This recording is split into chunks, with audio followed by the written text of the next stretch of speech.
Hello friends, in this story, we will see an unlucky college student going through adventures that he could never imagine, suffering and many more experiences. The name of the story is Dimensional Wars. As usual, I left the bar where I worked at night and started walking slowly towards the university in morning class. My university was located on an elevated area in the city. It was easily visible from anywhere in the city. It was a morning like no other. How could I have known that everything would change? The only thought in my mind was to get to class as soon as possible and start sleeping. In the evening the bar was so busy that I didn't even have a chance to take a break. Instead of that steep slope I always walk, I decided to get lazy and take the cable car. It was not uncommon for a stingy person like me to spend unnecessary money. There were even days when I was more tired. Today I just wanted to pamper myself a little.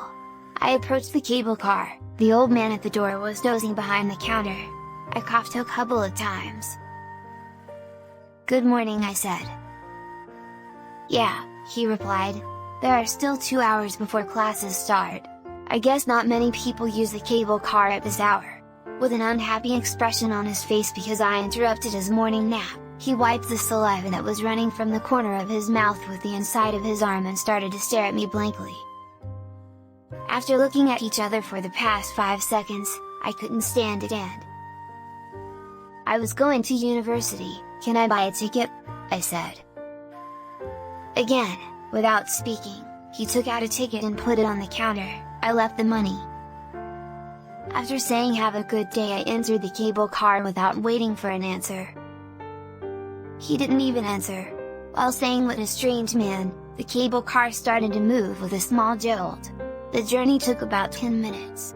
Tired old man, not caring for his rudeness, I leaned my head against the window and began to doze off.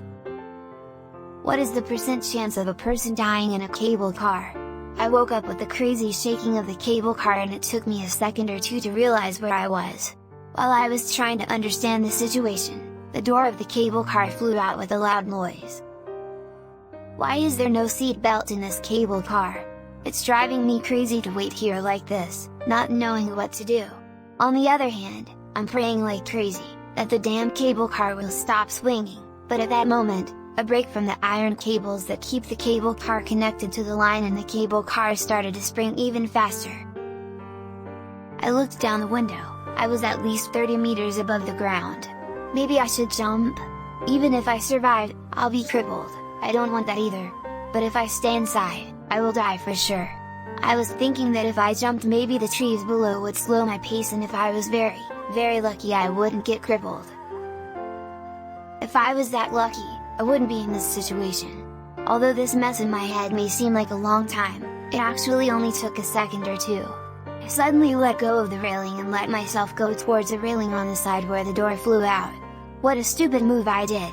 I clung to the railing, and now I'm hanging out of the cable car.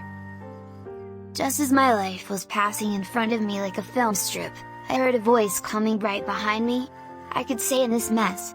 I forcibly turned my head and saw a woman standing calmly in the air.